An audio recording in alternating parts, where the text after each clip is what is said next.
sociologue et on s'intéresse à la manière dont les enfants, selon le milieu dans lequel ils vivent, selon qu'ils sont des garçons, des filles, qu'ils ont des frères et sœurs, qu'ils vont à la crèche ou pas, comment ils développent une certaine manière de voir le monde. Et le fait de jouer à faire semblant, ce qu'on appelle le jeu symbolique, jouer à faire quelque chose, on serait des pirates, etc. Comment ça se développe de manière différente selon les milieux sociaux? Parce que jusqu'à maintenant, on a surtout étudié est-ce qu'on joue à quelque chose ou pas et à partir de quel âge. Mais nous, on s'intéresse plus à comment et les variations selon les milieux sociaux.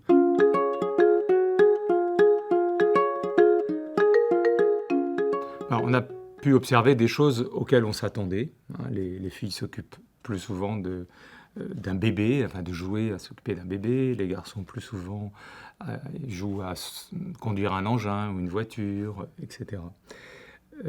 Mais on a aussi trouvé des choses plus inattendues, comme ce jeu de faire semblant qui consiste à se faire beau ou se faire belle, et dont on voit que c'est pas que une simple imitation comme ça, que en fait, les enfants par exemple à qui on a lu beaucoup d'histoires, ils jouent plus souvent à s'occuper d'un bébé, ils jouent aussi plus souvent à conduire une voiture, et aussi plus souvent à se faire beau ou se faire belle. Et même ces activités-là qui sont, bon, jouer à se faire beau, se faire belle, c'est plus dans les milieux populaires, et bien même là, on voit cette différence en fonction du fait d'avoir eu des livres qui ont été lus par les parents au cours des 2 premières années.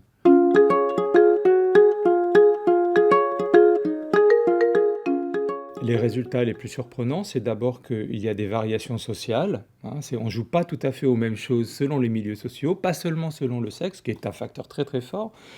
Ça dépend aussi du mode de garde, qui est plutôt favorable. Par exemple, le mode de garde en crèche est plus favorable à jouer avec un bébé.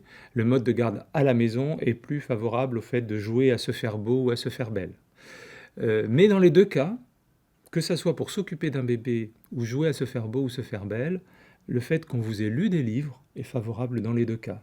Ce qui montre bien que c'est en réalité, même si elles nous paraissent très simples, des activités déjà complexes et que c'est des voies différentes que prennent les enfants pour développer leur imaginaire et leur capacité à imiter le monde, à se situer dans le monde et à construire ce qu'ils sont, au fond, dans le monde.